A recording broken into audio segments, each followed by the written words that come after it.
Alhamdulillah nahmaduhu wa nasta'inuhu wa nastaghfiruhu wa nu'minu bihi wa natawakkalu alayh.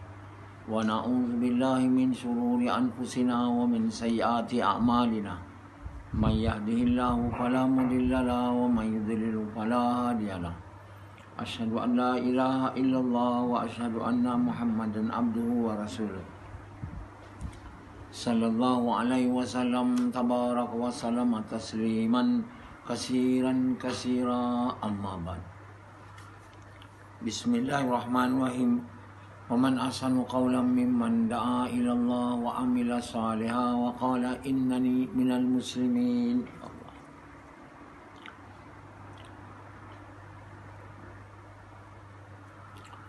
Tuan-tuan, bapa-bapa sekalian, apa yang kita nak, kita minta dengan Allah. Dan Allah SWT, kalau kita minta dengan yakin, tiada yang boleh bagi melainkan Allah, dengan yakin, ke tahap yang Allah mahu, Allah terima, kabul doa. Kita minta tapi bukan dengan yakin yang Allah boleh bagi. Kita minta mungkin Allah boleh bagi, kita tak dapat. Jadi kita berdoa, minta dengan yakin yang betul, ke tahap yang Allah mahu, bahawa tiada yang boleh bagi apa kita nak melainkan Allah. Bila kita berdoa dengan yakin seperti itu, dengan niat nak suka Allah, niat dia pula nak suka Allah, kerana meminta itu perintah Allah. Kata Allah, mintalah pada aku. Jadi Allah perintah kita minta, tapi bukan untuk dapat apa kita minta. Halus. Tapi untuk suka ke Allah.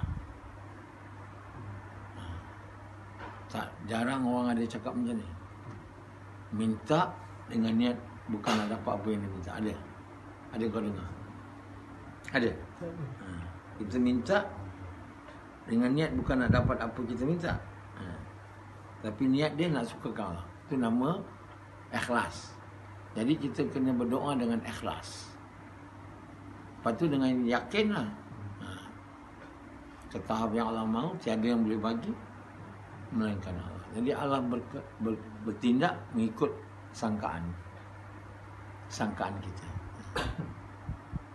Jadi bila kita yakin tiada yang bagi melainkan Allah, ke tahap yang Allah kendaki, Allah bagi lah. Itu sebab doa kita banyak yang tak kabul. Lama-lama kita letih berdoa. Lepas tu kita tak nak doa lagi. Bila kita dah letih, kita kata tak payah doa lah, usaha je lah. Usaha tengok tak dapat juga. Kalau Allah tak nak lah bagi. Kalau Allah dah tengok dia ni nak sangat ni kan, usaha sungguh-sungguh Allah bagi. Kalau benda tak berharga lah. Macam orang nak dunia kan, tak berapa berharga. Bukan tak berapa berharga, tak berharga. Kita cakap tak berapa berharga tu kita. Kalau pada Allah, tak berharga. Tak berapa berharga tak boleh, salah. Tak berapa berharga kita. Kalau lah kita iman ada sikit kuat lah. Kalau kita iman lemah, sangat berharga. Sangat. Lebih yang amal iman tak ada berharga. Itu kalau kita iman tak ada. Kalau kata iman sikit, bagus, kuat, dunia tak berapa berharga. Berharga juga, tapi tak berapa berharga. Nak sampai tahap dunia tak ada harga, tak ada manusia ni.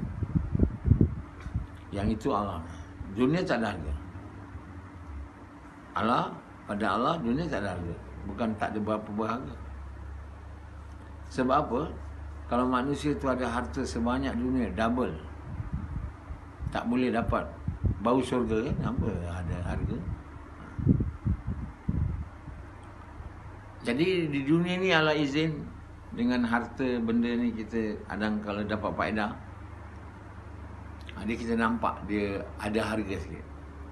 Dan kita ada iman, kita kata dunia ni tak berapa berharga.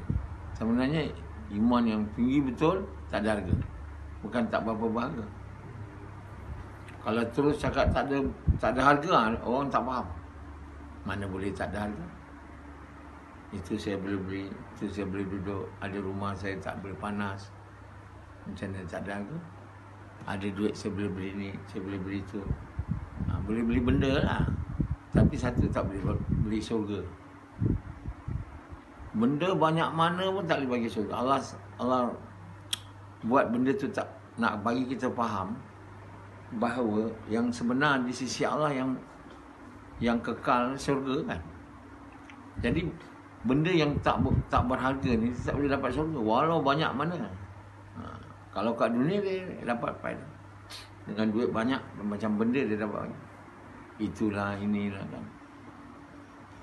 Kita tengok Dr. Vida tunjuk dekat video dia. Rumah dia besar kan. Sebab apa dia rumah besar? Banyak duit kan. Lepas tu duit dia banyak lagi. Tak cukup. Ada rumah besar. Dia ada banyak kereta. Dan rumah dia floor. Ada ruang tamu, ada ini. Dan dia ada bilik untuk apa? Baju-baju dia. Dan baju-baju tu dia kata dia semua pakai sekali je. Dia ada banyak duit kan? Banyak duit lagi. Ini bilik kasut. Semua kasut-kasut yang dia pernah pakai sekali je dia letak. Lepas tu dia pergi beli lagi. Kenapa dia boleh beli banyak kasut? Banyak kasut. Sebab dia banyak duit. Tapi duit dia harta tak boleh beli syurga. Dr. Vida tu belum lagi kaya si dunia. Allah kata kalau ada harta sebanyak dunia, double lagi. Mana ada orang harta sebanyak tu? Namun dibandingkan, tak boleh dapat syurga. Kerana syurga tu pada Allah sangat berharga. Nilainya amal, iman lah. Satu orang yang tak ada iman tak ada masuk. Yang tak ada iman, yang tak ada ucap kalimah. Tapi harga iman ni adalah syurga. Mengikut tahap iman je, begitulah baiknya amal, begitulah tingkatan syurga. Orang yang masuk syurga last kan, orang yang mengucap je. Itu pun bukan iman tu, tapi ada cakap kalimah lah. Iman tak ada tu.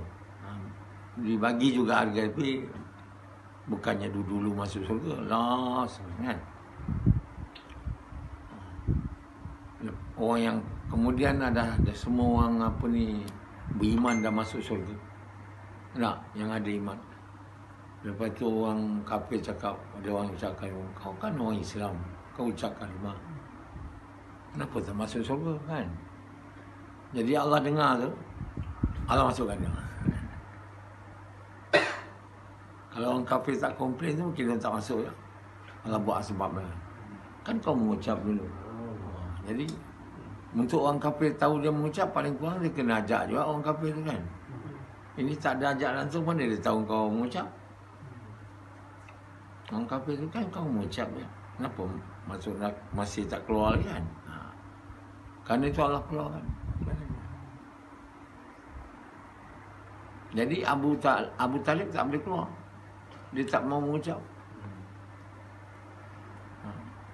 Pun Nabi yang anak saudara dia yang Nabi Allah pun tak boleh bagi syafaat bagi. Nak bapak bagi syafaat tu kena dapat izin. Kalau Allah tak izin tak boleh. Dan nak menunggu izin tu pula lama. Bila nak menunggu tu resah, gelisah, kata Allah dalam Quran. Jadi tuan-tuan bapa sekalian, berdoa ni adalah perintah Allah. Tapi kita punya doa tak betul. Kita doa lah, doa. Tapi doa kita tak betul, dia tak dapat lah.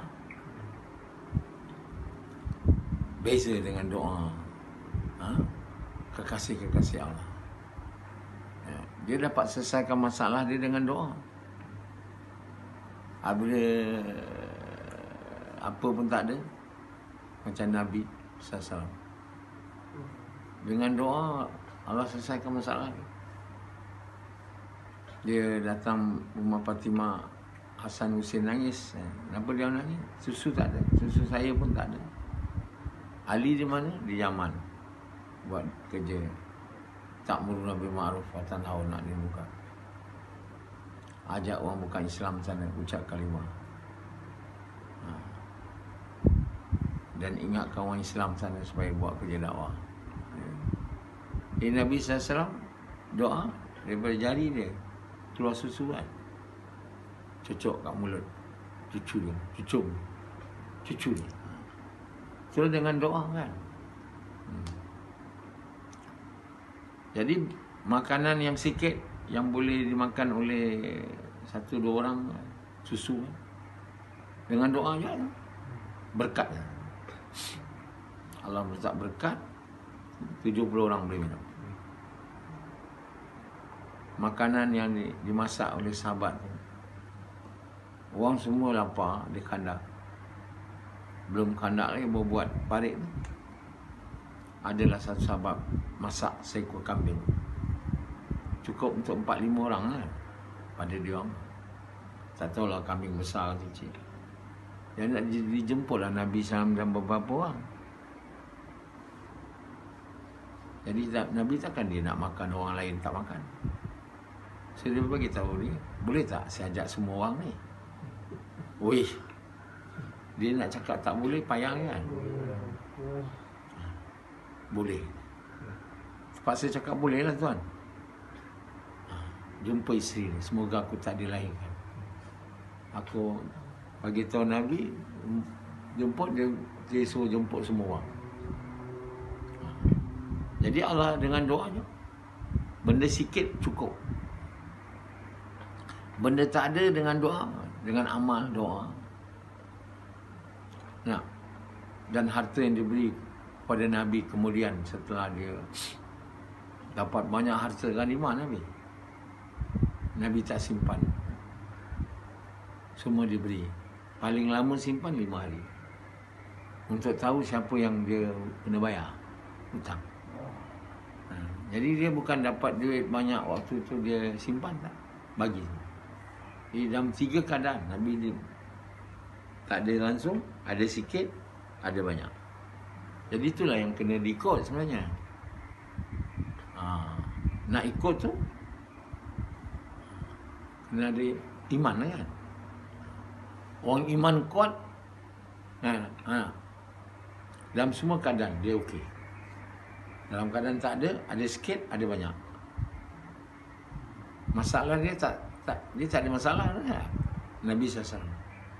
Dia lapar berhari-hari dia tak makan. Dia tak ada masalah. Berbanding dengan orang yang iman tak ada. Atau iman lemah macam Rasidi. Macam Azri. Macam Yazid. Sikit pun susah. Tak ada lagi susah. Banyak langgar perintah Allah juga. Kalau macam sikit tu pun langgar perintah Allah, yang komplain lah, itulah. Macam Rasidi. Sikit, sekarang berkat tak ada. Kalau tak ada, langsung tak boleh dengan doa. Jadi meminjam aja boleh. Minjam pula tak boleh bayar. Aduh. Bertahun-tahun hutang. Banyak Rasidi pinjam orang duit, tak bayar. Tak boleh bayar. Jadi bila dia tak ada langsung, dia hutang pula bayar, dah pening lagi. Pening tak? Kalau dia sikit, hutang juga, berkat tadi. Bila dia banyak, nanti kita tengok habis duit. Hutang dia tak ingat nak bayar. Jadi apa jadi kehidupan tu? Jadi kalau sekarang dia ada duit kan, dia tak nak bayar. Sebab nanti bila bayar habis duit, balik jadi macam dulu kan? Jadi akhirnya berdosa dia. Jadi kita tengok muka Rasidi, muka tak tenang. Jadi Nabi SAW dalam semua keadaan dia ada. Allah buat. Tak ada sikit, ada banyak. Semua dalam keadaan tu tak ada masalah kan. Itu sebab dia muka bersih, muka tenang, tak macam muka Zaidi. Muka Zaidi tu kan, waktu dia memula usaha ni dan cakap kalimah, Allah uji dia, risau dia, nyaris-nyaris nak berhenti, tak mau buat kerja ni. Begitulah iman dia sebelum buat kerja ni. Masa dia buat tabligh, dia lama buat tabligh. Lama lah, tak lama sangat lah. Tapi dia mula cakap kalimah ni, belajar dengan kita, Allah duga dia. Tulis surat dengan Samad, tanya Misal. Tak mahu dia duduk sini. Tak mahu dia keluar 3 hari apa semua. Itulah yang dikenal dalam tabligh sebagai orang kuat iman. Zaidi pun perasan dia kuat iman buat tabligh. Bila dia buat usaha ni baru dia tahu iman tak ada. Jadi Zaidi tu orang, dia senang bila banyak duit aja lah. Senyum aja dia. Tak banyak duit tak boleh, tak ada duit langsung lagi tak boleh. Jadi macam mana nak banyak duit? Weh, kena kerja lah. Doa tak kabul. Zaidi bila tak ada sikit duit, doa tak kabul. Tak duit dia langsung, doa tak kabul. So jalannya untuk keluar daripada kerisauan ni, tak ada duit, ialah untuk banyak masa. Banyak masa lah cari duit. Mesti cari kerja. Masa waktu dia tak ada kerja tu, mana dia datang sini? Dia tak boleh dia. Cari kerja. Itulah orang baru nampak iman tak ada. Bila diduga kan, bila diduga tak dapat terus buat kerja ni dengan betul, itulah tanda dia iman tak ada sebenarnya. Jadi dalam dugaan tu lah, kalau satu orang tetap ya, dan iman dia naik. Jadi nak tetap dalam keadaan iman tak ada diduga tu, sakit lah. Sakit kan. Macam Samad waktu dia tak ada kerja kan, dia meronta-ronta lah. Nak kerja, tak dapat kerja. Dapat kerja pula 4 bulan lagi baru boleh kerja. Bukan Allah bagi dia kerja macam tu. Kalau Allah bagi dia terus kerja, tak adalah dia diduga kan. 4 bulan kemudian, macam mana dia rasa dalam 4 bulan? Kau tengok tak dia senyum? Samad Abin Yazid. Tak ada. Muram. Tak boleh nak senyum. Kan? Jadi dia terpaksa lah menahan tu. Jadi dia menunggu duit. Lepas 4 bulan baru dapat kerja tu. Dia tak boleh tak kerja dia. Dengan doa tak boleh. Kalau masa keadaan macam tu, doa dia tak kabul. Dia memang tak kabul doa kan. Diduga dengan tak ada kerja, tak ada duit, nak selesai macam mana? Boleh selesai dengan doa? Sama?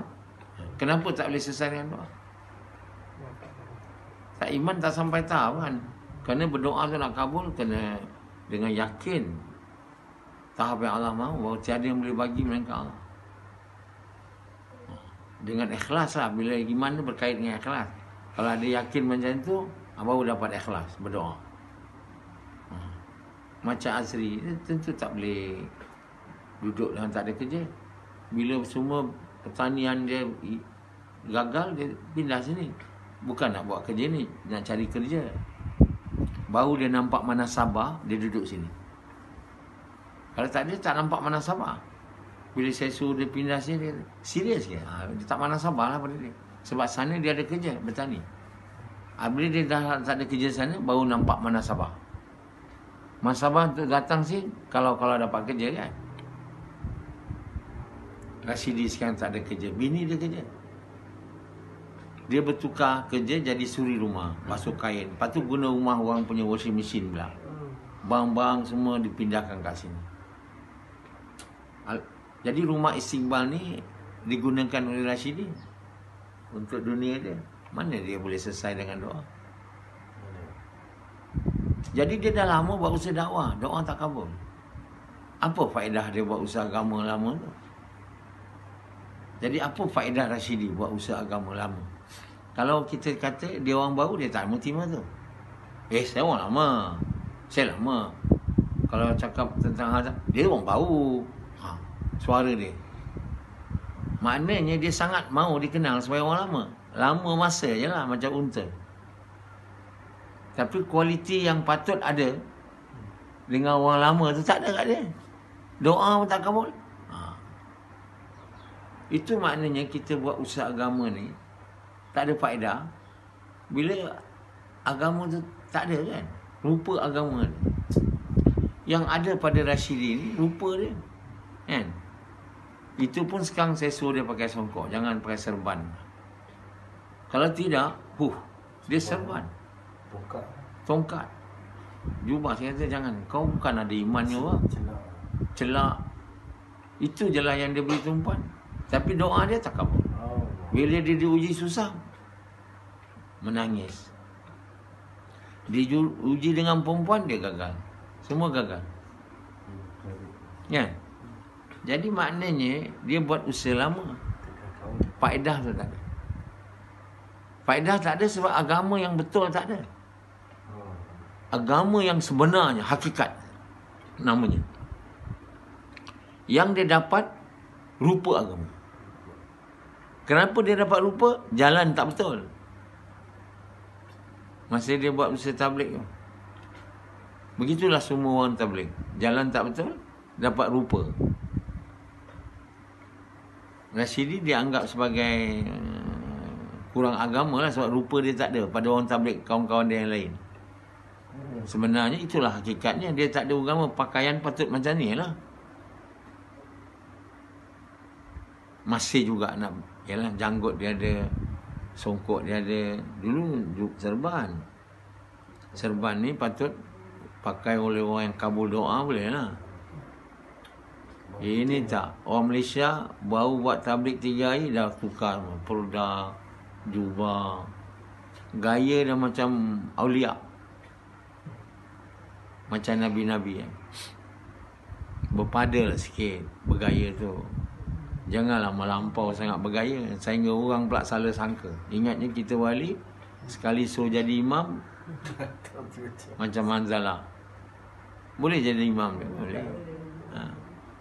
Dan janganlah berjubah-jubah semua tu. Buatlah gas dulu.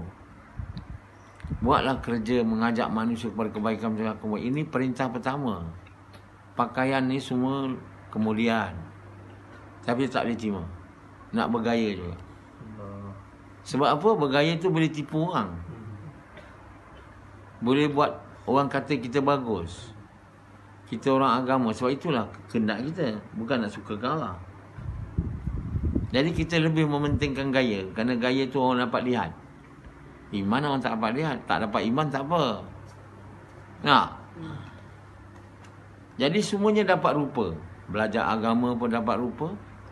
Buat usaha agama pun dapat rupa. Apa pun dapat rupa. Zaidi tu dapat rupa je. Apa yang dia ada agama? Jubah panjang besar, jubah je. Sebab dia daripada jubah daripada dulu dia buat tabligh. Sekarang tak tiba-tiba pula tinggalkan jubah tu.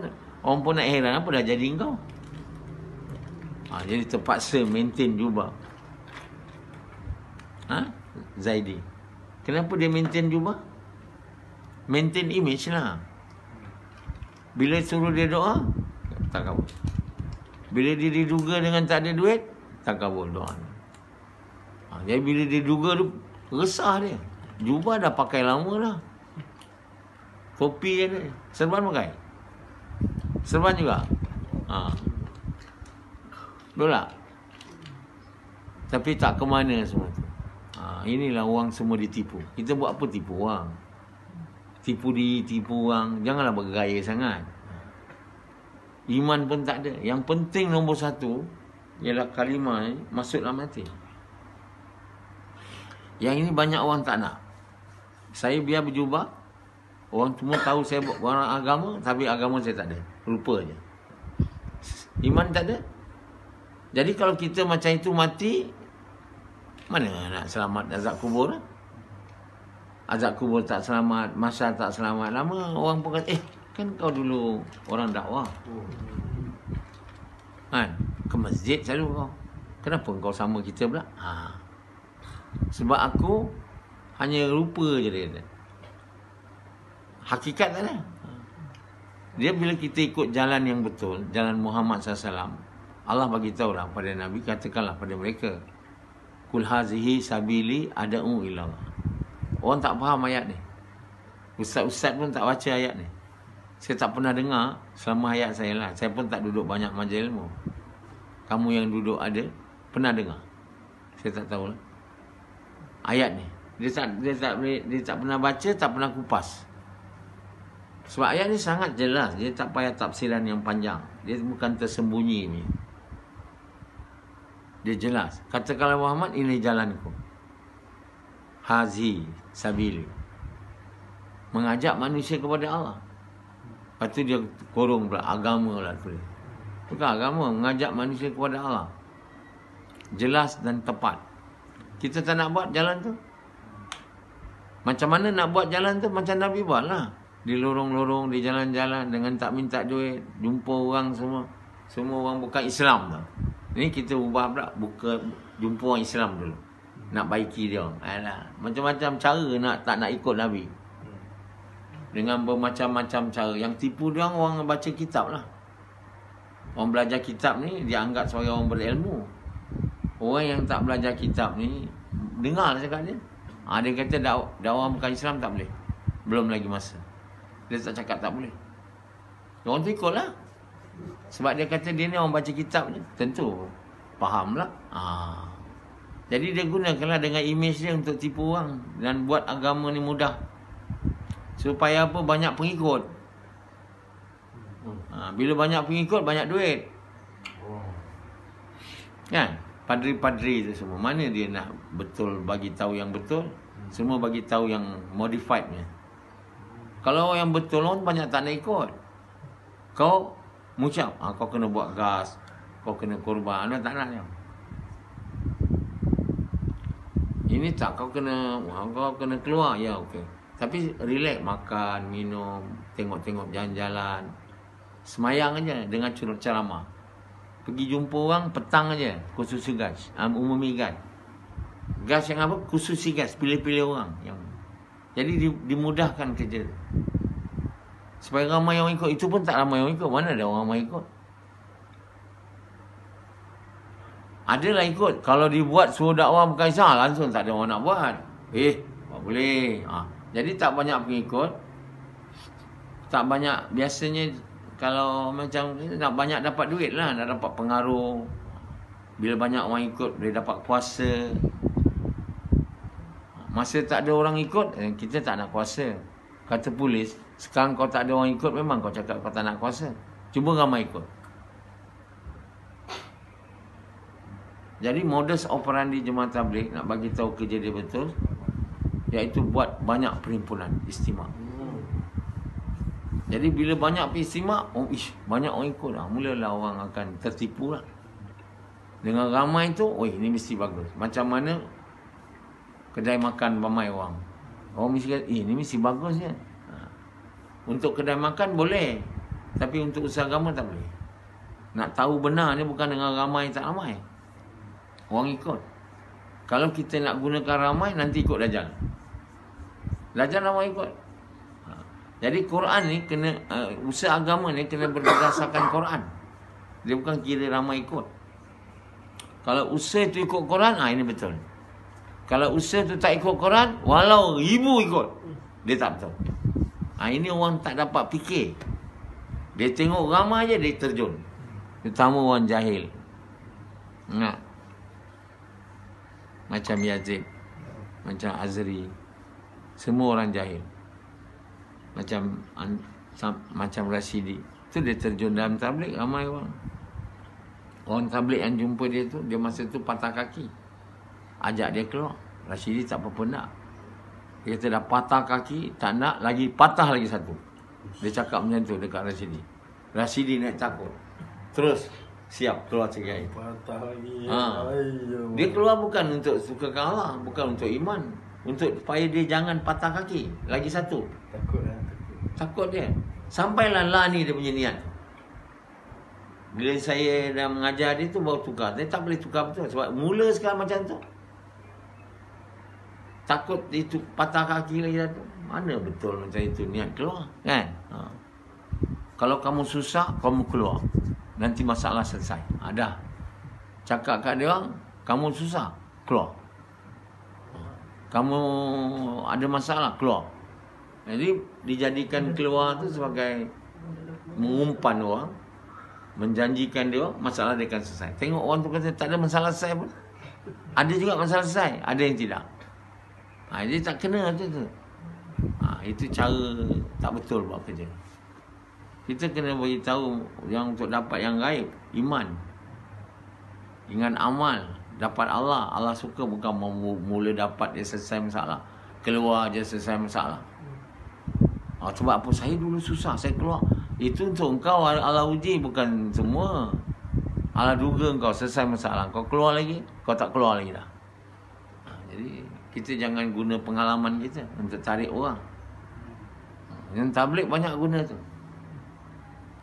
Jadi Rashidi, untuk dapat Rashidi keluar, dia ultimatum dia. Kalau kau tak keluar, satu lagi patah. Ultimatum. Rashidi yang budak bodoh masa tu, otak pun tak apa betul, dia percaya lah. Dah sakit lah. Dia pun melangkah lah 3 hari sampai ke hari ni. Dah 3 kali 4 bulan lah jalan kaki. Tapi iman dia pun, sebab dia keluar atas niat untuk selesai masalah dia. Agama ni diguna untuk selesai masalah. Dia tak betul. Agama ni untuk dekat dengan Allah, bukan selesai masalah. Yazid, dia datang agama sebab dia tengok dia dah tua. Anak-anak nanti tak jadi agama. Jadi saya nak buat dakwah supaya anak-anak saya boleh ikut saya. Apa jadi sekarang? Anak dia mula ikut, lepas tu semua tak nak ikut. Jadi mungkin dia kecewa lah. Sebab dia niat nak buat usaha agama supaya jadi baik, anak-anak jadi baik. Tak betul. Tapi manusia suka tengok faedah. Dia tak ada ingat, saya buat ni untuk buat Allah suka, tak ada. Sebab tak ada beritahu daripada awal lagi. Saya bukan buat usaha agama ni nak masalah saya selesai. Saya bermasalah ke, saya tak bermasalah ke, saya kena buat usaha ni. Itu maksudnya. Saya buat usaha agama ni supaya dapat dekat dengan dia, pencipta saya, Allah. Tak ada orang cakap macam tu memula. Tak ada. Orang tak minat pula nak dekat dengan Allah. Jadi macam nak buat orang ni keluar bagi dunia. Jadi tujuan maksud ni dah dapat orang tu keluar. Macam mana orang tu nak keluar? Faedah dia dunia. Dia cakap lah, kalau kau masalah kau keluar selesai. Dia ni pun dah teruk dah. Dah tak boleh nak besar masalah ketua semua tak. Keluarlah. Tak ada duit, pinjam. Nanti kau akan tengok. Jadi apabila orang-orang Gujarat semua keluar jalan Allah, masa tu Modi merintah governor, ramai orang Islam kena bunuh, mati. Dia pergi jumpa Manasan. Kenapa tuan kita keluar jalan Allah? Kita punya anak, isteri semua dibunuh. Diam, tak jawab. Sebab tak jawab, sebab beritahu keluar jalan Allah, selamatlah, itu anak saya pelihara lah. Bukan semuanya, kadang pelihara, kadang tidak. Dia bukan macam itu. Kita kena bagi tahu orang kita buat usaha agama ni untuk dekat dengan Allah, bukan untuk kabul doa juga. Itu janji dia. Macam Hanzalah, kan? Muka macam tak betul. Buat usaha agama nak dapat iman. Nak dapat iman, dapat amal, supaya dipanggil wali. Lepas tu boleh dapat orang bagi anak perempuan kahwin dengan dia, tak payah sebab bergaya macam wali. Lepas tu jadi halim, hafiz. Sekarang dia tak jadi halim. Jadi alim, hafiz tu tak dapat image tu. Last nak dapat dunia. Orang boleh bagi anak dia kat dia. Hafiz, alim. Iman apa ada? Iman tak ada. Rupa je lah. Dia tipu semua. Hanya di akhirat nanti kita tak boleh tipu Allah. Tak ada iman, tak ada. Tak ada amal tak betul, tak ada. Tipu tak boleh. Masa tu baru tahu, rupanya kau ni macam kita juga. Aku ingatkan kau orang alim, iman kuat, rupanya dia neraka sama aku juga. Kenapa? Sebab saya rupa je. Waktu tu baru rupa hakikat ni betul. Nampak. Kalau kamu kata kamu bagus, kenapa kat dunia ni hidup tak berkat? Kalau kamu orang agama, kenapa macam orang dunia je? Sibuk bekerja. Kalau kau betul-betul alhamdulillah selesai masalah dengan doa, tak ada kerja pun boleh, ada kerja pun boleh, tak ada masalah. Hidup tenang aja. Macam mana Allah nak bagi masalah sebab kau orang baik? Tapi kalau kau pura-pura je, rupa je macam Rashidi. Rashidi rupa orang baik, tapi bermasalah. Sebab rupa tu, sebab apa? Rupa je, bukan betul. Jadi kalau kita nak tahu kita ni rupa, kita hidup bermasalah. Kalau kita betul-betul genuine, kita takkan hidup bermasalah. Sama ada duit, tak ada duit, ada duit sikit atau duit banyak. Itulah panduan dia. Bukannya nak payah susah pun. Tapi kalau kita nak terus bergelumang dengan menipu orang, teruskanlah gaya. Tapi fahamlah, saya gaya je. Buatlah usaha taiman supaya dapat amal yang betul. Supaya dalam keadaan tak ada, dengan doa selesai masalah. Bila masalah selesai dengan doa, bila iman tahap yakin yang betul, dengan ikhlas. Guys,